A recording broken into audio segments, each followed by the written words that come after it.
Hello everyone and welcome back to my YouTube channel. My name is Tawana. You're tuned in to Tawana's Talking Tips. And today I'm going to share with you a few things that happened to me this week.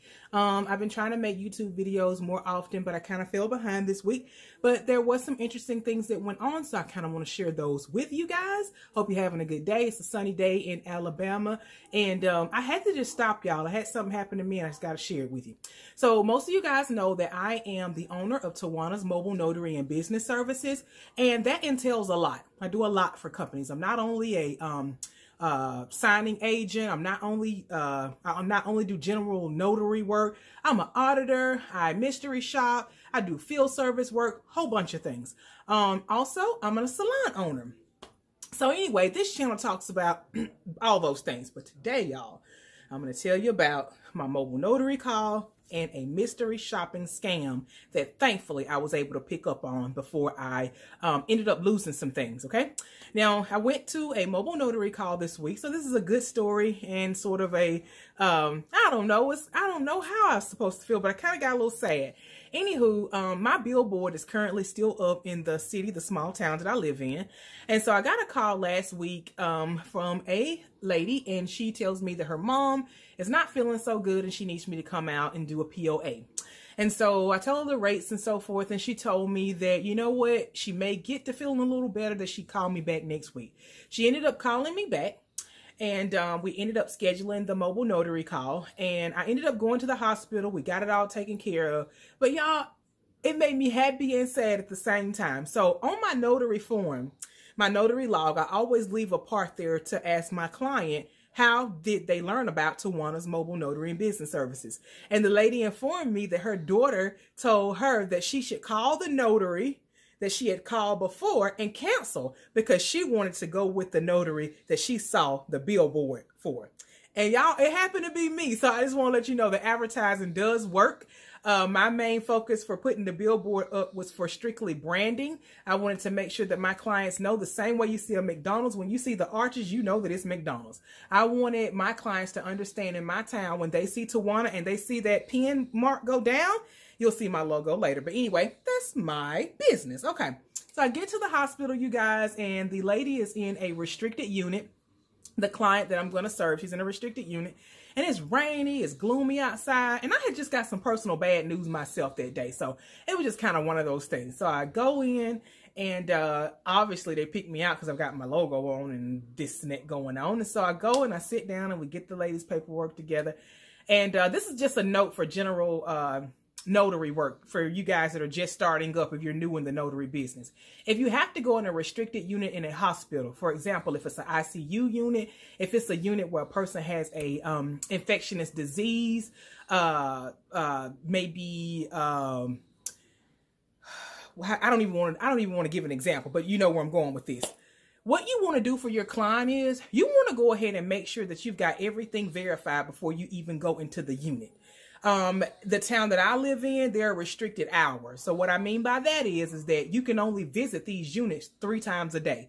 And for the city I live in, it's 9 a.m., 1 p.m., and I think 5 p.m. if I'm not mistaken. So those are the only times that they are able to receive visitation. So anyway, make sure you get there on time. I was there about 30 minutes prior to the appointment. I made sure that I went through all my clients' paperwork. And always be conscious also, if a person is in the hospital or if they're in a medical facility, they may just not be feeling good. I mean, they're there for something, right? So make sure you take the time to go over all your paperwork. So for this client, I made sure that I went through and I knew every part she had to initial and I knew every part she had to sign, okay? I didn't have a lot of time when I went in the unit, just like I told you just a second ago, there was time restrictions. So thankfully, when I went in, she was doing a heck of a lot better than I thought or what I would expect it. So I go in and I tell her who I am. And this is important also, you guys. You have to make sure that your client is not under the influence of medication that may alter the decision that they're making, okay? You got to make sure they can talk to you. You got to make sure they understand what they're doing. So the first question I wanted to ask her, and I know she probably looked at me like, are you crazy? But I said, can you tell me your name? And she was so nice, she did. And I asked her, I said, can you tell me what year we're in? And she said, yes. Well, her family laughed. They were around her for support. They laughed and they say, hey, Mom, you got to really tell her. And so she told me that, and that kind of broke the ice. Anywho, I got all that paperwork done, got her initials. She was good for that, but I kind of felt like she was getting weak in the midst of it. So we kind of made sure that the pages were turned pretty quickly so that we could get through it. All right, long story short, I get that done. I go back into the lobby area, the resting area. This is another tip for new notaries. If you've got everything signed, if you've got all your initials done, if they're in a unit, there's time restrictions. Go ahead and let the family be with their family. Okay, you can go out to the waiting room and go ahead and make sure that all your things are done. You can go ahead and notarize it in the waiting room. Now, when you get ready to go back in the client's room, the patient's room, then that's when you go over everything. But that way, everyone is able to spend time with their family. You have time to go into the waiting area to make sure that all your I's are dotted and your T's are crossed. Or if you happen to make a mistake, that's your time to sit there and make sure that you went through everything without other people around you. All right. So anyway, got all that done. She did wonderful, you guys. She did great. So I go back and I knock on the door and her daughter comes out and I tell her that I think I've got it done. And I wanted to just tell her mom, thank you. And I did that. And so her daughter walked outside of the room to tell me bye, to pay me and that sort of thing. And y'all listen, I don't know what's going on with my clients. And sometimes it's just a good idea that I don't know because I'll get emotional. But anyway, when her daughter, wrote the check out and, gave me a hug, y'all, she just started crying. And like I said, I hadn't had the best day that day either. So I could just kind of feel myself, getting emotional. And so I didn't know what was going on, but I'm just kind of giving you a warning, guys. If you are new into the notary business, as these things go on, as you perform more general notary work, sometimes, you'll get a little emotional. It's not, some paperwork is not always the fun paperwork. Some of the paperwork is a will. Some of it is a POA. Some of it is a dual. There's a lot of type of paperwork that you do. And sometimes when the family tells you what's going on as a notary, I kind of feel like, oh my goodness, what if that was my family? And it reminds me of situations that my family has been in. So anyway, just wanted to share that part. All right, moving right along, y'all, to the mystery shopping situation this week. I feel like I'm talking too much, but I love what I do. And if this helps one person, my job is done. Okay, so y'all know I work for all kinds of mystery shopping companies, right? All kinds of companies. And one day I think I'm going to do a class or something and share it with you guys if I have enough people interested. But anyway, I've been doing this for about 4 years. And so the companies, I should say, that I work for, once you do so many jobs and once you do so many shops for them, they give you a grade. You're graded, just like you're in class, you're graded. And what they do is if you consistently receive high grades, they will forward your information to other shopping companies, mystery shopping companies. Now, I don't know if they get a kickback for doing stuff like that. I'm not 100% sure, but that is how the other companies receive my information, because a lot of them, I have no idea how they found me. All right. Now, let me say this. Most of the companies that you're going to work for, the application process is going to be just about the same. So what I mean by that is they're going to ask you for your name. They're going to ask you for your address. They're going to ask you for your email address. They're going to ask you for a job, like not a reference, but they're going to ask you what type of work have you done previously. And if you are still working presently, they'll ask you also, what do you do? Some shops even ask you to, like, for example, a scenario. They'll say, okay, well, if this happened here, what would you do? So you actually have to take your time. They want the best mystery shoppers, okay? If they're going to pay their money for you to go in and try, products or restaurants or things like that, they want to make sure that they are getting the best people to do the job for them, because this helps their company. They need to know if their employees are doing what they're trying to do. They need to know if, if their policy is a refund policy for that. They need to know that they took that time and they went through that process, okay? So anyway, this company sent me an email, and the email basically said that they were looking for mystery shoppers to cover CVS, Walgreens, Rite Aids, and I think Targets, if I'm not mistaken. I don't remember. So what they needed was they needed you to purchase X amount of gift cards. So that means they needed you to purchase one gift card in the amount of $200 or 4 gift cards that will equal $200. Now, the only options that they gave would be you only had the options to purchase eBay cards or Amazon cards. And so I talked about this in a previous video, you guys. I'm also an extreme couponer. So all of this just worked out perfect for me. I'm thinking, okay, CVS is my favorite place to go couponing. These people are going to pay me to go in here and purchase these gift cards. And I need these gift cards for future parties, anniversaries, whatever. It's just nice that Christmas even. It's just nice to have a gift card, right? So I thought, Lord have mercy, this is a win-win. Like, how did this happen to me? Well, of course, y'all know, if it sounds too good to be true, it probably is. Okay, y'all, feel like I'm talking too much? Give me just a second, grab something to drink, and I'm gonna be right back. All right, everybody, I'm back to finish this tale of what happened to me on my mystery shopping journey. If you hear some strange noises in the background, that's my husband. He's going through allergy drama. Forgive him. All right, so y'all, back to this gift card. All right, so this company tells me about the gift cards I need to purchase. And I wasn't planning on purchasing them for a couple of weeks because they told me my deadline was February the 14th. I've never got a deadline extended out that far, first of all. But I thought, okay, well, I've got a week or two to get this done. So today, you know, I was just in a pretty good mood today and I had time. I had time to go and purchase a gift card. So I did. All right. Now, the company says you have to purchase, like I told you before, you have to purchase either one $200 gift card or 4 in the increments of $50 each. So I thought, okay, today I'm going to start with the $50 gift card. So this is what I did. This is how it looks. So Amazon gift card. You see, it is 50 bucks, right? This is a receipt. And this is not the card, but I'm going somewhere with this. Okay, so the company says that once you purchased the gift cards, what you do is you go back into the submission portal and you go ahead and upload the proof that you purchased the card, which will be a receipt, which will be the gift card in the package and also the card. This is not the card, but I'm just showing you by an example. Do you see, like, when you purchase a card, back here there is a barcode here, but if it's a gift card, then it also has additional numbers that may be like up here. And so this company asked that I scratch off those and take a picture of that. So I thought, okay. So I went ahead and done that, and I got to work just a second ago. I had a couple of minutes of spare time before my next client came in, so I thought, let me just knock this out. So I started to submit my form, and it went through. Everything went through. Great. But what I did was, y'all, because I told you before, I work for I don't know how many companies.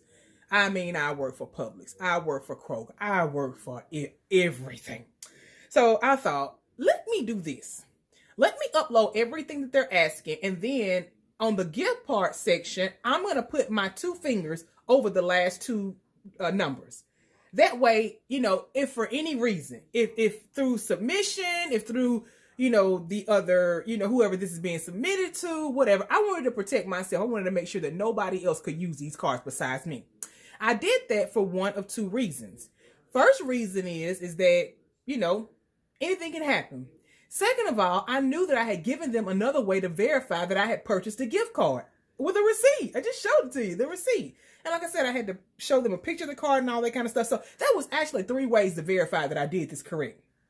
So I submit the information. The portal tells me that it is submitted correctly. So the company sends me a text message and asked me that I need any additional help and this and the other. And I said, no. I went ahead and submitted everything. I've already knocked my first one out. I told them I did not feel comfortable revealing the last 2 numbers, but that should be okay because they've got several ways to verify that I did actually purchase the gift cards and that I'm doing the job correctly. Or they immediately send me a message back that tells me that my submission has been rejected. First red flag. I've never worked for a company that can tell me instantly that my submission is rejected.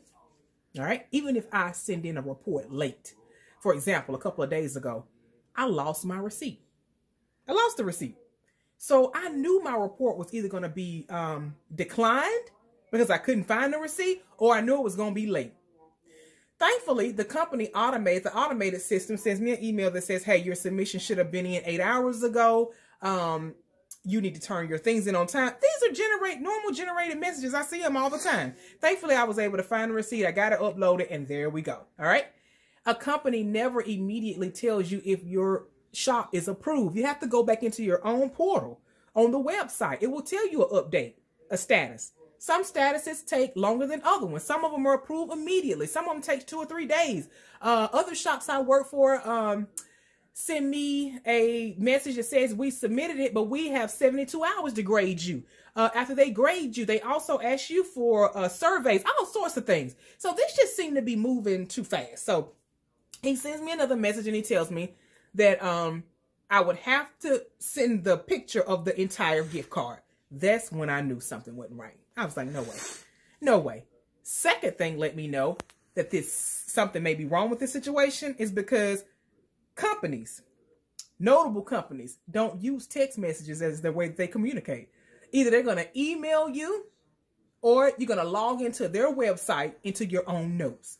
These people, whoever these people are, they're just too comfortable texting me back and forth. And the responses are coming too quickly. Way too quick. So, something just told me, go online, just research gift card scams. And so, y'all, thankfully, I went with my first mind and I started to research. Now, keep in mind, after I figured this out, I get a little frustrated. So I'm getting ready to send them a text message and I'm getting ready to tell them exactly how I feel. But when I tell you, God will always protect you. He'll always protect you. All you got to do is listen. Listen. Don't go and lean on your own understanding, just listen. So something told me, don't send that message. Don't send that message that sounds like you're frustrated and you're annoyed. Because if you do, then they can figure out what the last 2 numbers is on that gift card. And then you're done. Just play along as if you're going to go and purchase the other 3 gift cards and just see what will happen. The first thing this company is not going to do, they wouldn't risk spending 1 of your gift cards if they know they can have access to 4. Don't make sense, right? So at this point, this company is waiting for me to send them 3 more gift cards from 3 different other CVS locations. Now, this is what I'm going to do. I just sent them a message just a second ago that says, I've already purchased these cards. But in another hour or so, I'm going to send them a message to say, I am so sorry. My husband lost the receipt. He lost the receipt. That happened to me really a couple of days ago. But I'm going to use the same tactic today to see, will this company say it's okay to go ahead and submit these cards and it's okay to not have a receipt? If they say that, then it's a scam. I know without a shadow of doubt at this point right now that it's a scam. But I'm just wanting to play. I just want to keep on going back and forth with them just to see how far they will go. So my message to you today is that if it seems too good to be true, it is. If it sounds too good to be true, it is. Companies don't pay massive amounts of money for easy work. So it took me less than 10 minutes to go in the store and purchase a gift card. It doesn't make sense for you to reimburse me the entire gift card and pay me on top of it. Look, mystery shopping can be lucrative if you do as much of it as I do, but it's built up over time. It's not a quick fix. It's not a overnight success. It just doesn't work like that. It takes time to build it up. So if you ever, get approached by a company, and it just sounds too good to be true, it is.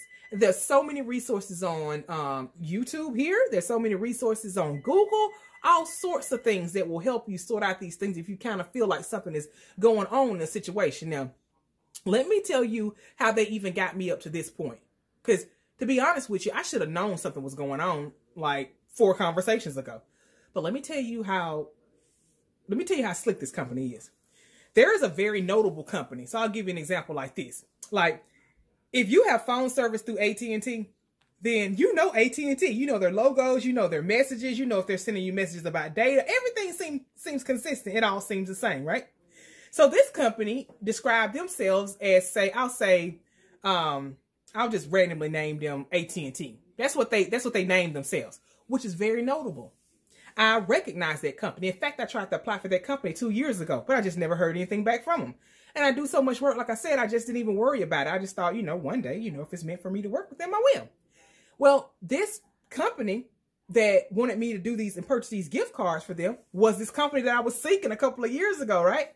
But once you press the button to go ahead and submit or give them the final parts of your information, the page that it sends you to takes you away from that main page, which lets you know that they duplicated somebody else's page, okay?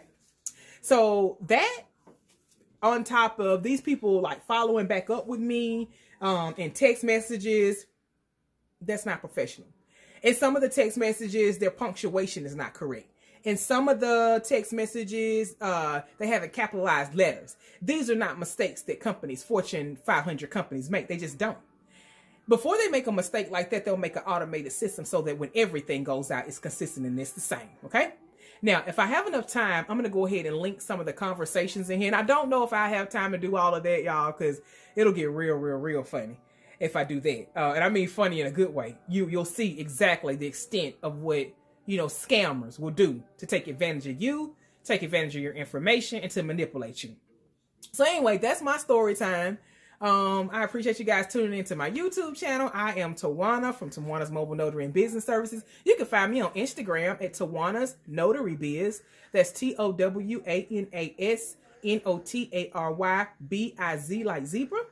I'd love for you to follow me and I'll follow you back. If you have not subscribed to my channel, hit that subscribe button right now and I'll talk back to you again soon. Thanks for tuning in.